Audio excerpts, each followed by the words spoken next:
STV, votre télé.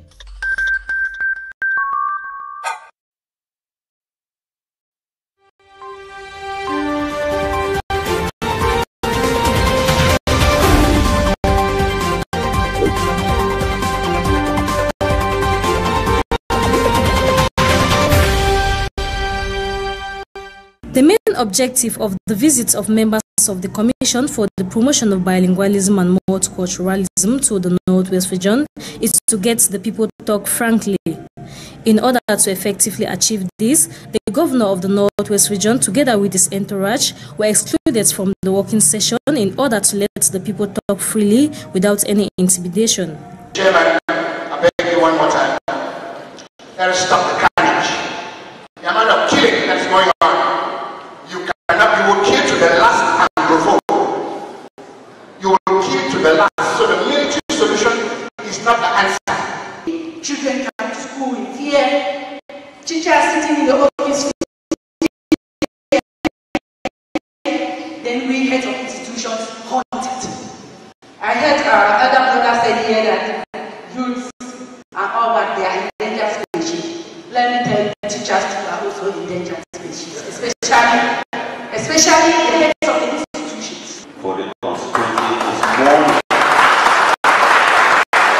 constituency is mourning 30, almost 30,000 Cameroonians who were massacred some 5 days ago. They were massacred some 5 days ago because of a diabolical plan that went terribly wrong. Southern Cameroonians are dying. The youthful population is dwindling. By my estimation, it is targeted. You won't have us in 6 months. That man has been caught in a trap. If they don't listen to what the people from the bushes say, they come and kidnap them and ask for ransom. If they don't listen to what the government says, they shoot them. You, the commission, where does the common man belong? Comes to Northwest region, they usually treat the press so badly. And when you treat a journalist so badly, the journalist can only see bad news very well. The press would have accompanied the government in the early days in all actions that were taken to resolve this crisis. The Prime Minister will come and run around 7 divisions of the Northwest talking to the population and talking very lofty things to the population, and unfortunately he's moving either with STV, Cameroon Tribune.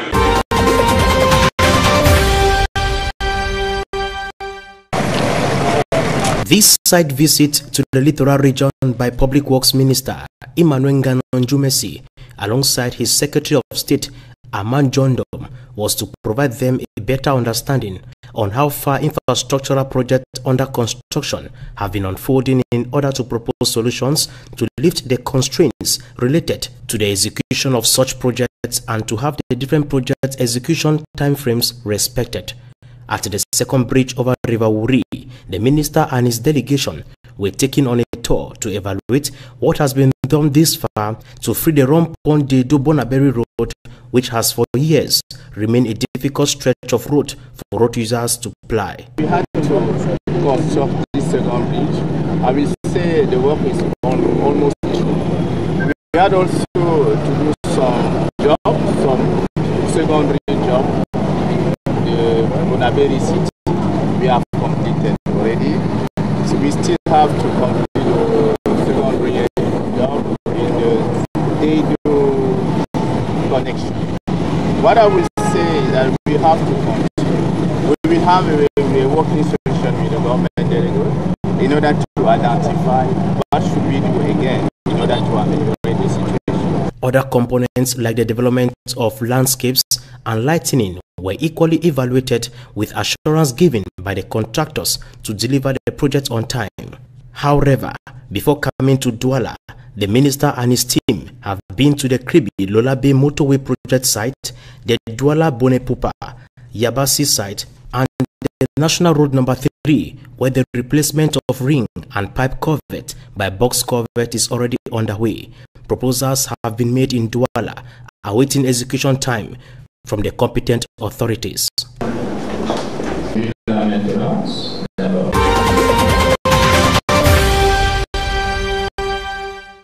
Anise Ekane has won the right to organize the Congress of Manidem following a ruling from the Bonanjo Court of First Instance Friday. A lawsuit filed by Jodone Yebga, president of the party, suspended by a faction loyal to Ekane, has done little to alter the preparations of the meeting, deemed illegal by the plaintiff. Dissatisfied with the ruling, he is envisaging the next step. Nous avons saisi les juges de référé pour l'annulation, la suspension. We are going to the superior judge for the annulment of this pseudo Congress, but we shall also attack the administrative order which authorized the clandestine movement. Des autorisations à une organisation clandestine. Nous allons le faire dans les jours qui suivent. On his part, Anise Ekane, visibly satisfied with the court's ruling, believes that his opponent has lessons to take. La leçon qu'on tire de cette affaire est que on n'est pas président. One cannot be president for life and at all costs in a political organization like Manidem. The president must follow party guidelines and be in the spirit of the movement. Dans la ligne politique et dans l'esprit de notre parti. Ekane reveals that the Congress today will review the party's organs and a new leader will be put in place. However, the battle is far from over, as Jodone Yebga has vowed to fight back. He believes that his rival is working with administrative authorities against him.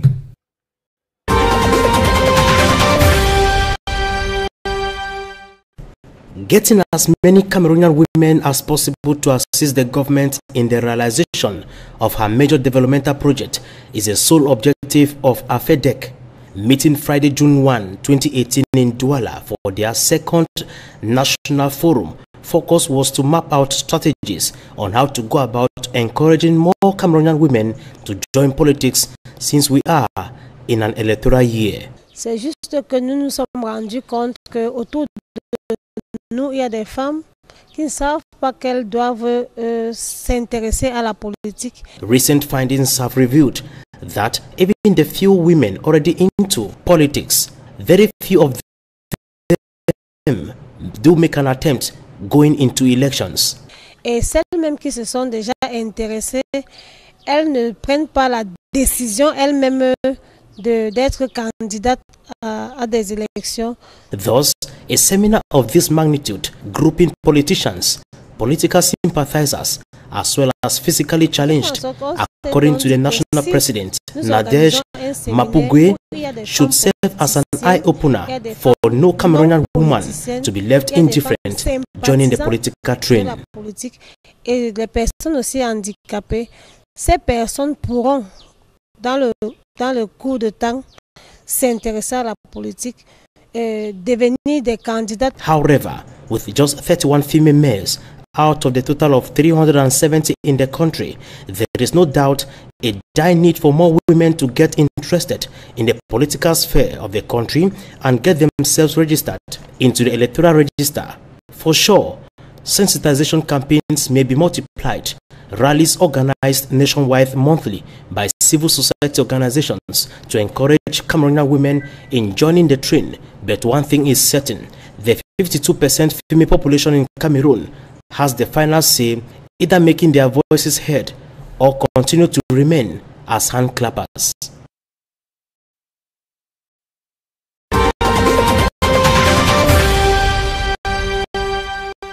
Small and medium-sized enterprises in Cameroon contribute enormously to the economic tissue of the country, but one of the impeding factors to their growth and efficiency is difficult access to finance. For the SMEs is a lack of money.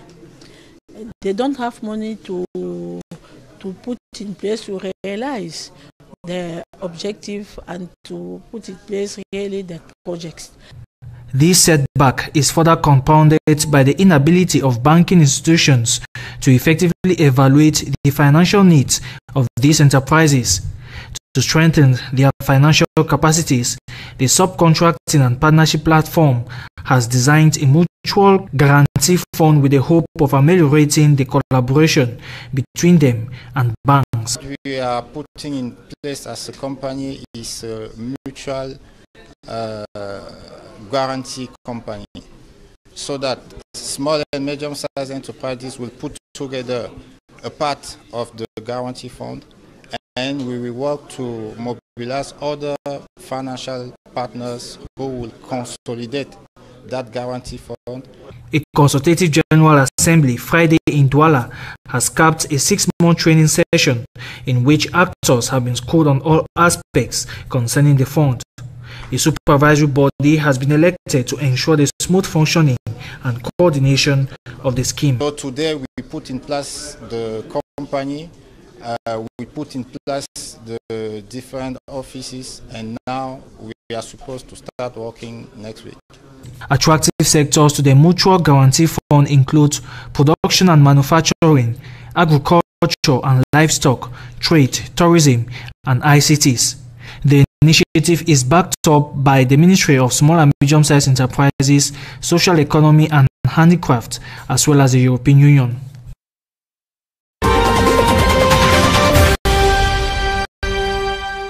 Fashion, which is a popular style, especially in clothing, footwear, lifestyle, products, accessories, makeups, hairstyle, and body, is incredibly idealistic. Sometimes, nothing gets more exciting than the promise of exposing one's toes to a well-deserved airing, thus leading to this new trend of sandals and slippers in most shops and markets within the town of Boya. We do them because most people like them. Yeah, most people like the fashion thing, most especially the traditional things. Yeah. As you can see, this is gold beads, size 2, and water crystals, plastic water crystals, multicolor. Yeah, these are the things I use to do this one. Unlike normal everyday shoes, the need for this perfect pair becomes all the more important. First of all, it's beautiful, and secondly, it's free. It's comfortable. When you put it on, you feel comfortable, you feel free. You easily move, you move freely.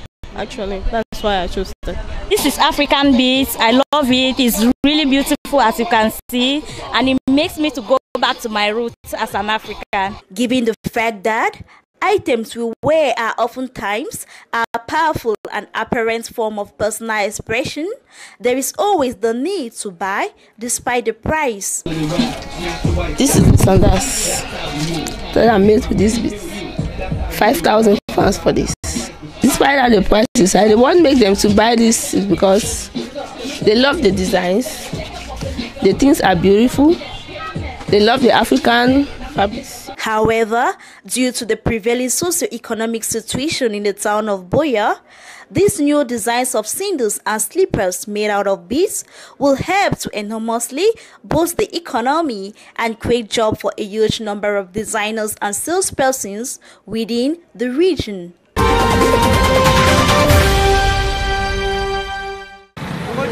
Driving within the city of Douala on a Thursday, Friday or Saturday is never very easy, especially in areas like Carrefour Ajib and Feu Rouge Mussonge, just to name but these. It is either for a wakekeeping or simply a celebration that most roads in the heart of the city are being obstructed by organizers of such events, which consequently leads to traffic congestion and conflicts between road users and those who block them, a phenomenon which denizens of the city are not contented with. Il ne peut pas se passer un mois sans qu'il n'ait pas ici au niveau de Jérusalem là. We cannot go for a month without having a blockage along this stretch of road from Carrefour Mussonge going down to Ndokote, a situation which at times leads to accidents. In the morning, the road will be segmented into 2 canopies planted on one side and the other free for circulation. But in the evening, the road is completely blocked. In such a situation, we are forced to use the other side of the road.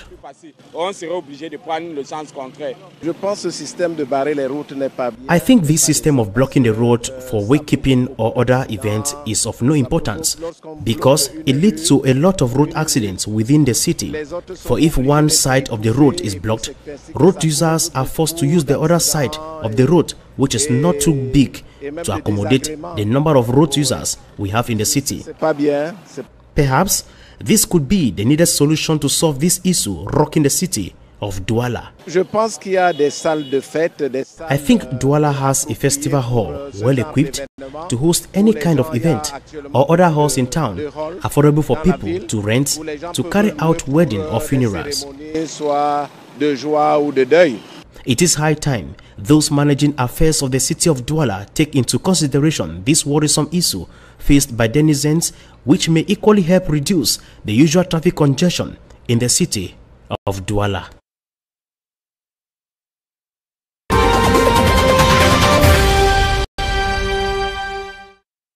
For close to a decade, there has been an influx of markets in most cities around Cameroon. Markets which do not leave anyone indifferent, especially through their location. The city of Douala is not an exception. Business structures pop up on a daily basis in almost all neighborhoods.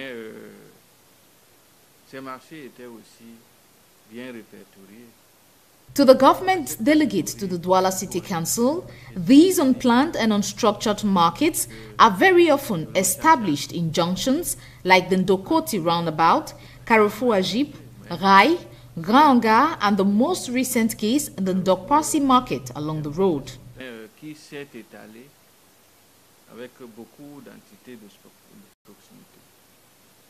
Going by Dr. Fritz Ntonentone, these spontaneous markets are controlled by local councils given their irregular nature.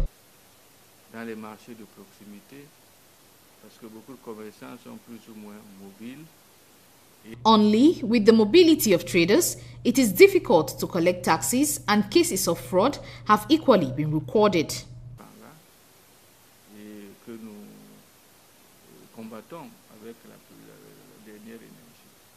Speaking to these road occupants, they complain that it is cheaper to pay taxes for occupying public space than to obtain a shop in the market. Others rather admit they are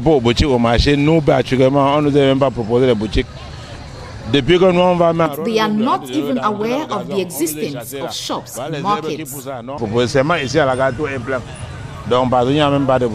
Movement around these areas is often difficult and unorganized, giving way to pickpocketing and other forms of banditry.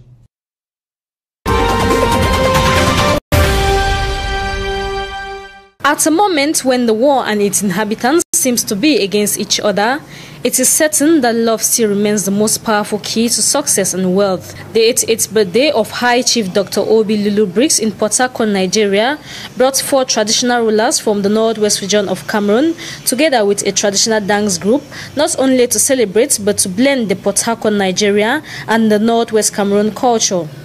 Chaired by his wife, Dr. Mrs. Senye Obi Lulu Briggs, she gave the reason for such an elaborate celebration. Just 2 months ago, there was an incident within 2 days, and he was going, and we had to rush him out of the country, and God prevailed, because I know that if not for God, there's no way he would have seen this year. So I'm very grateful. Every time he breathes, I'm very happy. Today he's very strong. He danced yesterday. He was very, very happy yesterday. And we'll continue the celebration in thanking God. The event was coordinated by Mafo Rita Kisong and Atangcho Mo Edwin from Bamenda, Cameroon. My name is Rita Kisong. I am Mafo of Banja in Northwest Region, Bamenda 3 to be exact. My mother happens to be Nigerian, and I have a close relationship with Nigeria because at the time I went to United Kingdom at a young age, there were not many Cameroonians of my age, so I tended to make friends with Nigerians who, as I came to live in Port Harcourt because I was relationships with people, and I had job openings here. I became very close to Mrs. Lily Briggs. Our friendship, as it grew from strength to strength, it has become a big sister, small sister relationship. It started as a pastor who, she's my mentor. She's my spiritual guardian. She directs me. She made me see religion in a different manner. Home always was Winifred Kissop, but now my name is Winifred Lawrence.